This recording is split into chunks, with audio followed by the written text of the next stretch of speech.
అధ్యాయము 36వ వచనం చదువుకుందాం.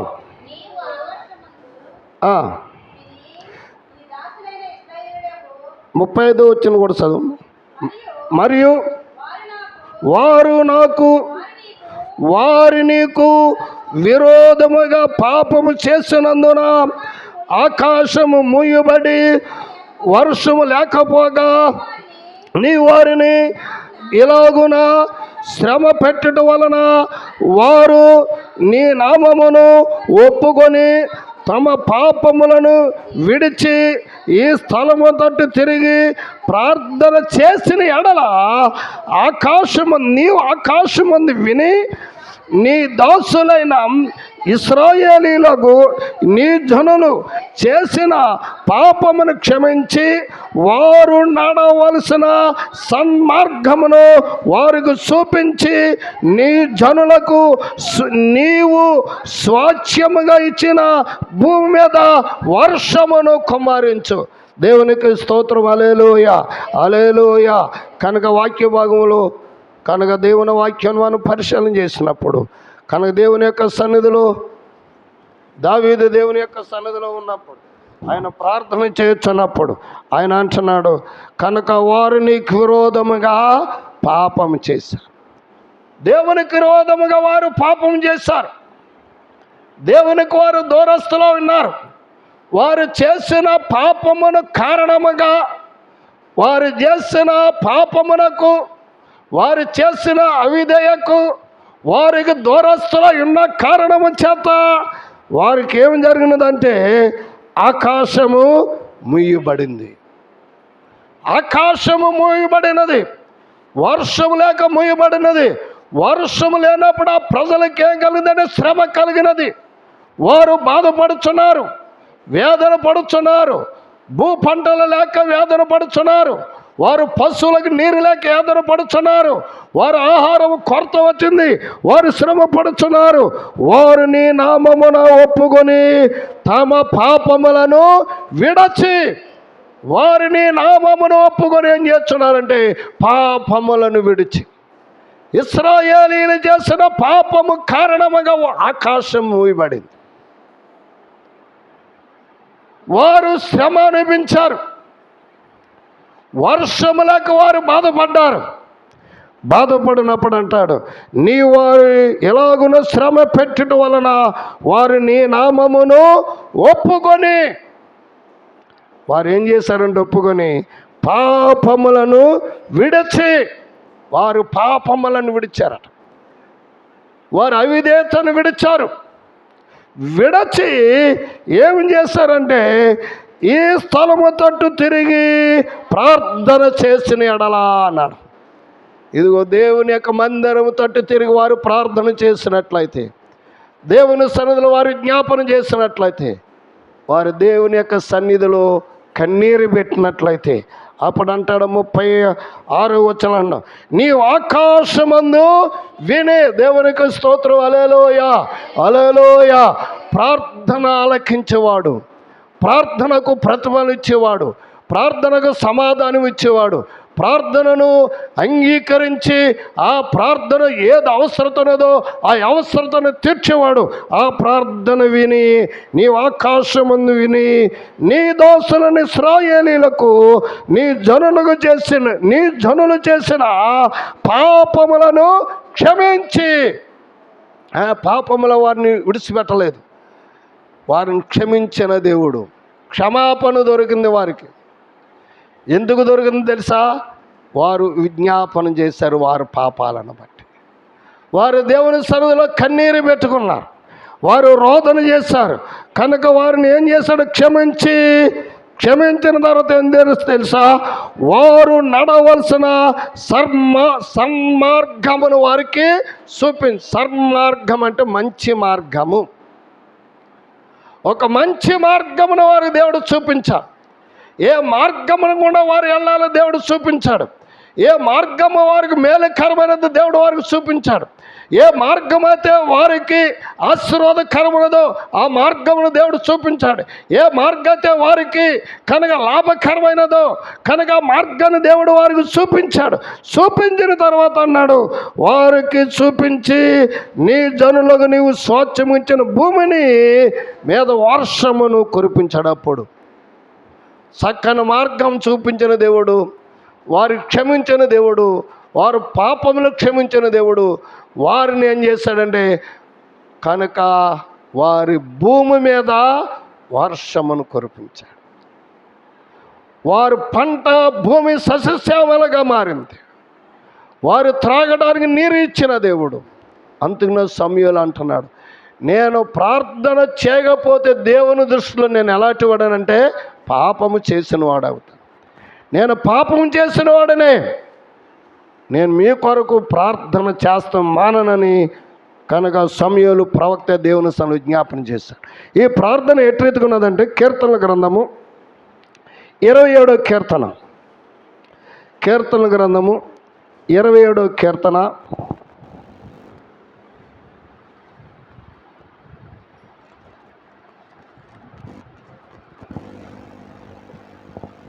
కీర్తనల గ్రంథం 27వ కీర్తన 11వ వచనం. యెహోవా నీ మార్గములు నాకు బోధించుము, నా కొరకు పొంచున్న వారిని చూచి సరళమైన మార్గమున నన్ను నడిపించుము. దావీదు దేవుని సన్నిధిలో ప్రార్థన చేస్తున్నాడు. ఆయన ఏం చేశాడంటే, యెహోవా నీ మార్గమును నాకు బోధించుము. దేవుని యొక్క మార్గాలను బోధించాడు. దేవుని మార్గం ఏమన్నా ప్రభువైన యేసుక్రీస్తు వారు చెప్పారు. యోహాను సువార్త 6:14, నేనే మార్గము సత్యము జీవమైన. యోహాను సువార్త 14:6 ఆయన మార్గమై ఉన్నాడు, ఆయన జీవమై ఉన్నాడు. కనుక దావీదు దేవుని సన్నిధిలో అంటున్నాడు, యెహోవా నీ మార్గములను నాకు బోధించుము. దేవుని మార్గాలు మనం బోధించేవాడు ఉండవు. బోధించేవారు లేకపోతే వారు త్రప్పుపోయిన వారు ఉంటారు. ఖండించేవారు లేకపోతే వారు త్రప్పుపోయిన త్రోవ తప్పి తిరుగుతున్న గొర్రెల వారిలా ఉంటారు. బోధించేవారు కావాలి దేవుని మార్గాలను గురించి. అందుకనే దావీదు దేవుని సన్న, ప్రభువా నీ మార్గములను గురించి నాకు బోధించము. దేవుని మార్గాలు ఏమైనావో దావీదు తెలుసుకున్న దేవుని సన్నిధిలో ప్రార్థన చేశాడు. ప్రభువా నీవు నన్ను దర్శించి నీ మార్గంలో నాకు బోధించి, అప్పుడు అంటాడు, నా కొరకు పొంచున్న వారిని చూచి. శత్రువులు నా కొరకు పొంచి ఉన్నారు. దావీదు కొరకు చాలామంది శత్రువులు ఉన్నారు. దావీదు కొరకు చాలామంది శత్రువులు, అమ్మోనీయులు ఉన్నారు, ఫిలిస్తీన్లు ఉన్నారు, మోయాబీలు ఉన్నారు.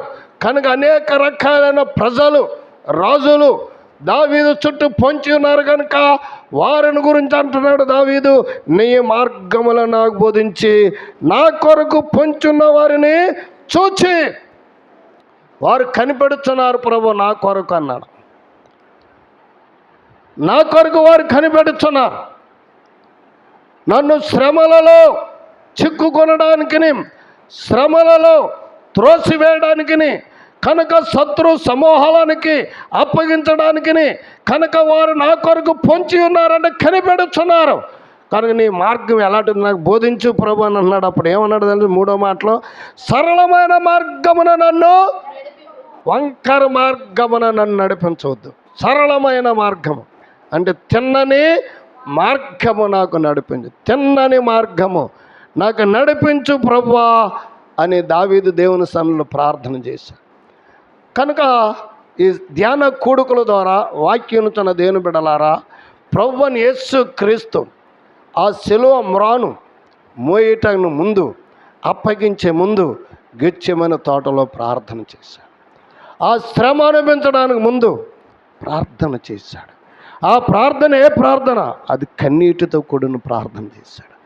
ఆ ప్రార్థన దుఃఖ భారముతో చేయబడిన ప్రార్థన.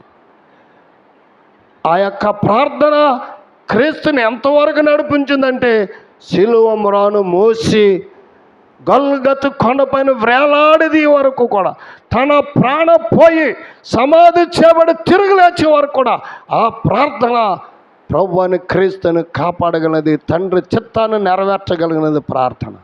దావీదు అదే అంటున్నాడు. ప్రభువుని క్రీస్తు కొరకు శత్రువులు పొంచి ఉన్నారు, యూదులు పొంచి ఉన్నారు, రోజు కనిపెట్టుచున్నాడు.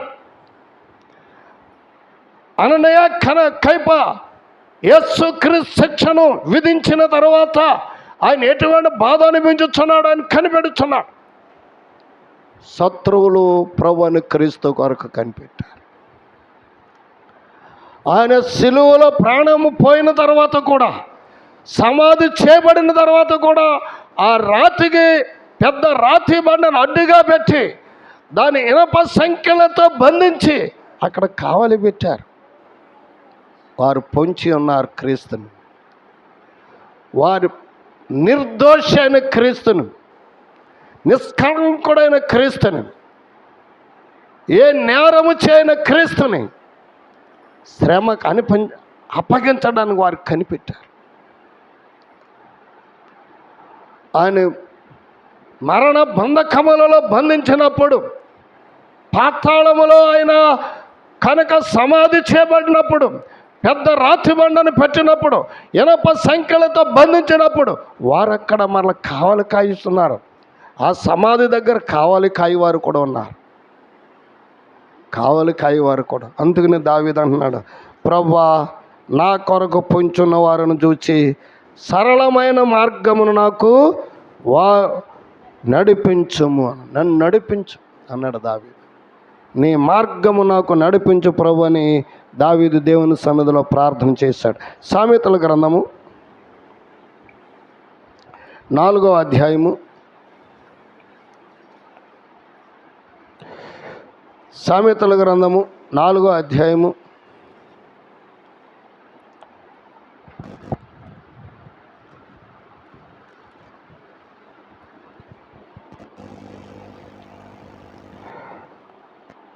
11వ వచనం చదువుకుందాం. జ్ఞాన మార్గమును నేను నీకు బోధించి ఉన్నాను, యథార్థ మార్గములలో నన్ను నడిపించి ఉన్నాను. చాలా మంది కాదు, ఈ 11వ వచనం అంట, జ్ఞాన మార్గమును నేను నీకు బోధించుచున్నాను. ఏ మార్గం అంట? జ్ఞాన మార్గం. జ్ఞానము చాలా ప్రాముఖ్యమైనది.